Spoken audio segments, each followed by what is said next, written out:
여러분을 축복합니다. 오늘도 주님 안에서 승리하시길 원합니다. 오늘 53쪽에서 봅니다. 우상숭배. 여러분, 이 우상은 구약 성경에서 계속 얘기하는 것이 바로 이 우상이에요. 믿음의 조상이라고 하는 아브라함이 저 갈대아 우르에서 만들어서 팔았던 것. 그러니까 아브라함은 우상장사였거든요. 달신 난나. 그 달신 난나를 만들어서 생계를 유지했던 그가 아버지 데라가 이제 가나안 땅을 향하여 이제 가다가 하란에 머물고 그곳에서 아브라함이 75세에 하나님의 부름을 받습니다. 그래서 계속해서 이스라엘 역사 속에서는 이 우상이 떠나간 적이 없어요. 그래서 우리는 우상이라고 생각하면 하나님을 대신해서 섬겼던 어떤 존재, 나무나 돌로 만든 어떤 것이라고만 생각을 하는데, 성경에서 말씀하시는 그 우상은 우리가 섬겼던 어떤 존재일 수도 있고요. 손에 쥐고 있는 어떤 물질일 수도 있습니다. 또 걱정과 염려로 내가 붙잡고 있는 우리의 자녀가 우상일 수도 있고요. 내 시간이 우상일 수도 있습니다. 그리고 내가 결단코 포기하지 못하고 내가 끝까지 쥐고 있는 나의 어떤 계획, 나의 생각이 우상일 수도 있고요. 그리고 우리 몸이 우상일 수도 있고 우리가 붙잡고 있던 우리의 어떤 의의, 이것이 우상일 수도 있습니다. 그래서 섬겼던 것일 수도 있고 붙잡고 있는 것일 수도 있고 내가 포기하지 못하는 것일 수도 있습니다. 그래서 우리는 하나님을 생각하기보다 오히려 질투, 그리고 상처, 그리고 두려움과 같은 육체의 소욕들을 즐기면서 이렇게 살아가는데 이 같은 육신적인 태도들도 우상숭배다. 그러면 우리 인식이 바뀌어져요. 그죠? 그냥 단순히 어떤 형상, 어떤 물질, 그것만 우상이라고 생각했는데 우리 속에 있는 어떤 생각들까지, 어떤 관념, 이념까지 우상숭배가 될 수 있다 그러면 우리는 하나님 앞에서 회개할 게 굉장히 많아져요. 로버트 스탠스라고 하는 분이 썼는 책인데 모르드게의 통곡이라는 책입니다. 책 내용 굉장히 좋습니다. 여기에 보면 이분이 좀 전에 제가 읽었던 바로 그 부분에 대해서 얘기를 합니다. 우리는 하나님을 생각하기보다는 오히려 질투, 상처, 두려움 따위 등과 같은 육체적 소욕들을 즐기면서 살아간다. 이 같은 육신적인 태도들은 실제로 우상숭배이다. 그러면서 이분이 앞에서 한 말을 제가 한 가지 인용해 드립니다.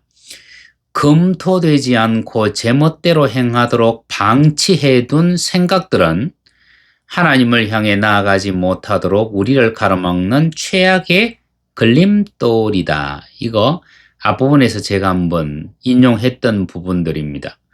우리 속에 그냥 방치해 놓은 그 생각들이 우리로 하여금 하나님의 부르심을 향하여 나아가지 못하도록 우리의 발목을 잡아버린다. 그러면 우리의 생각 속에 방치해 둔 그 생각들도 나에게는 우상이 된다는 얘기죠.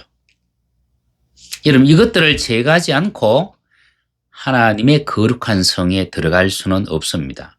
왜냐하면 내 안에 거룩하지 못한 것이 있다 그러면 첫째는 하나님이 내 안에 온전히 임하실 수가 없어요.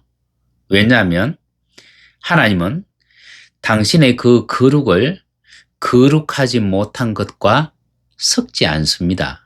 동시에 우리 안에 거룩하지 못한 것이 들어있다면 우리는 하나님께서 계신 그 거룩한 존재 앞으로 우리는 나아갈 수 없습니다. 왜냐하면 거룩하지 못한 것은 거룩한 곳에 설 수 없기 때문입니다. 그래서 우리가 하나님의 성소에 들어가는 길은 내가 손에 잡고 있는 것을 놓아야 될 때가 있고 내가 붙잡고 있는 것을 놓아야 될 때가 있어요. 그것이 바로 회개입니다. 여러분, 제가 사역을 하는 동안 예기치 않는 문제들로 제가 몇 번 주저앉았습니다. 예수 그리스도를 영접했고 신학을 공부하고 목사 안수를 받고 그리고 사역을 하고 있었지만 제가 처리하지 못한 그 우상 숭배의 죄가 계속해서 저를 무너뜨리는 거예요. 그래서 이 문제의 심각성을 깨닫고 난 뒤에 하나님께서 저에게 그런 모든 부분들에 대해서 회개하라고 말씀하셨습니다. 그리고 특별히 그 우상 숭배에 대해서 제가 몇 년을 기도했느냐 하면 약 2년 반 이상을 계속해서 기도했던 것 같아요. 2년 반이 쭉 지나고 난 뒤에 주님이 그만하면 되었다라고 말씀하셨어요. 그만하면 되었다. 여러분, 저희는 불교 가정에서 태어났습니다. 그리고 어머니 배 속에 있을 때부터 불공을 드렸던 사람이기 때문에 이 속에 처리해야 될 것들이 굉장히 많았다는 얘기죠. 그래서 그만하면 되었다는 이 하나님의 음성을 듣고 난 뒤에 이제 마지막으로 해야 될 일이 있습니다. 그것은 뭐냐면 제가 어렸을 때부터 다녔던 바로 그 절에 연락을 해서 저희의 교적을 지우는 일이 남았어요. 교적을 지우는 일이 남았습니다. 그래서 제가 그 절까지 가기가 귀찮아서 주지에게 전화를 했습니다. 전화를 해서 내 이름을 지워달라 얘기했더니만 바로 지워주겠다고 얘기했어요. 여러분, 우리나라는 누구든지 자기 종교에서 이름을 지워달라 그러면 지워줘야만 돼요. 제가 그것을 알고 있었기 때문에 바로 절에 전화를 했고 주지는 빼주겠다고 얘기를 했습니다. 그리고 그날 밤에 제가 한 꿈을 꾸었습니다. 어렸을 때 제가 가서 놀고 먹고 자고 했던 바로 그 절이 그 모습 그대로 보이고 그리고 하늘은 까만 먹구름이 이렇게 끼어 있습니다. 이렇게 꿈속에서 제가 보고 있는데 그 절 마당으로 이렇게 걸어 들어가는 제 뒷모습이 보였습니다. 그리고 어느 순간 제가 절 마당에 서 있더라고요. 그리고 법당 옆에 있는 주지방 앞에 제가 서 있었습니다. 방문이 조금 열려 있었고 문틈으로 이렇게 봤더니만 이제 주지성이 다른 2명의 성녀와 함께 뭔가 얘기를 하면서 무엇을 막 기록을 하고 있어요. 그래서 그 방을 들어가려고 이렇게 발을 내디디려고 하는데 문득 섬돌 위에 놓인 반찬통이에요. 락앤락통하고 거의 흡사해요. 그 락앤락 뚜껑에 식용이라는 글씨가 적혀 있습니다. 그리고 그 안에는 정말 검은색 광택이 나는 정말 반짝반짝 빛이 나는 뱀이 그 안에 살아서 움직이고 있더란 말이에요. 그런데 그것이 반찬통 안에 들어있고 위에 식용이라고 적혀 있었기 때문에 제 생각에는 문득 저거를 사람이 먹는단 말인가? 이렇게 생각을 하고 있는데 제 귀에 한 소리가 들립니다. 주지의 간식입니다. 그렇게. 야, 저걸 어떻게 먹지? 이런 생각을 할 때 벌써 여자분들 몇 분이 이 반찬통을 보지 못하고 그 방을 들어가는 거예요. 저는 그 뱀이 보기 싫어서 이제 마당 쪽으로 고개를 이렇게 돌리는데 마당 입구에 양쪽에 기둥처럼 뱀 2마리가 코브라처럼 고개를 탁 들고 저를 내려다보고 있어요.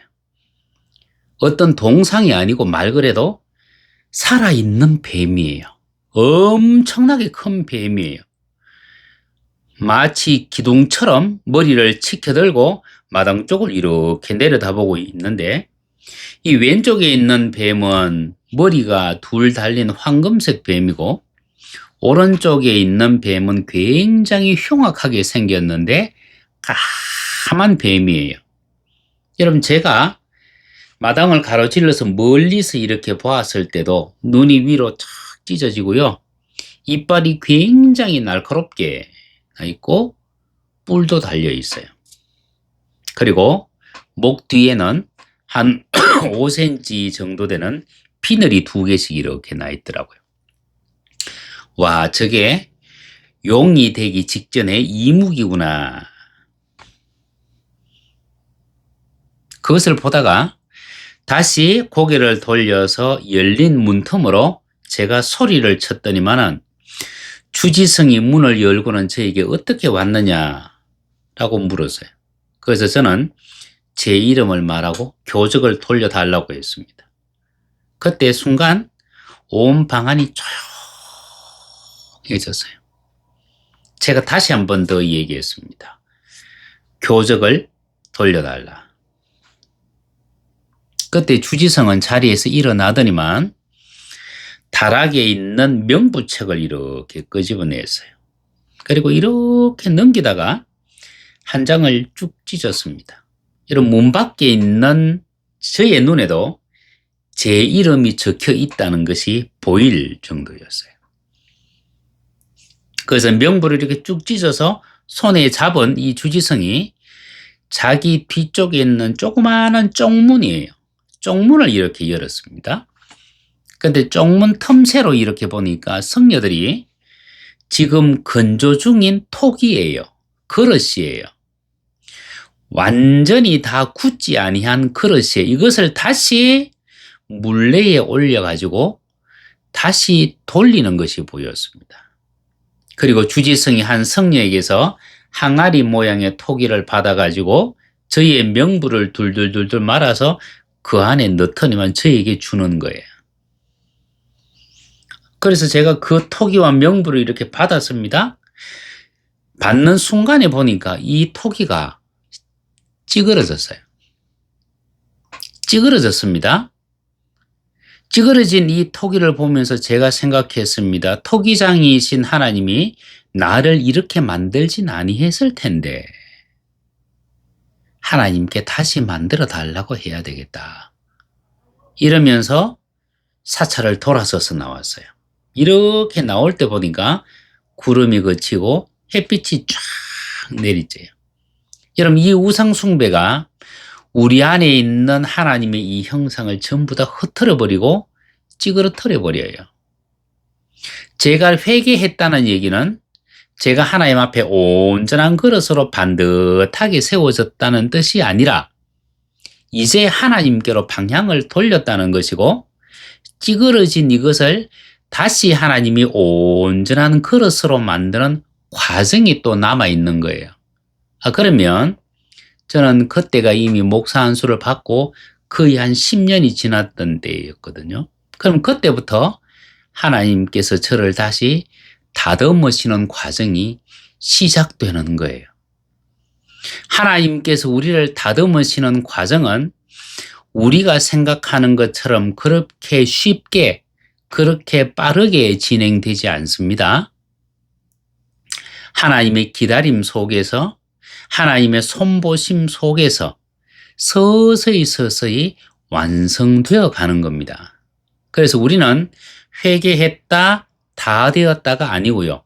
회개하고 난 뒤에는 하나님의 형상을 온전히 닮은 사람으로 그리고 주 예수 그리스도에게 이르기까지 우리는 계속해서 자라가고 계속해서 성숙해져 가야만 됩니다. 그래야 이 땅에서 하나님께서 우리에게 주시는 바로 그 부르심을 우리가 감당할 수 있기 때문입니다. 아까 이분이 그렇게 얘기를 했죠.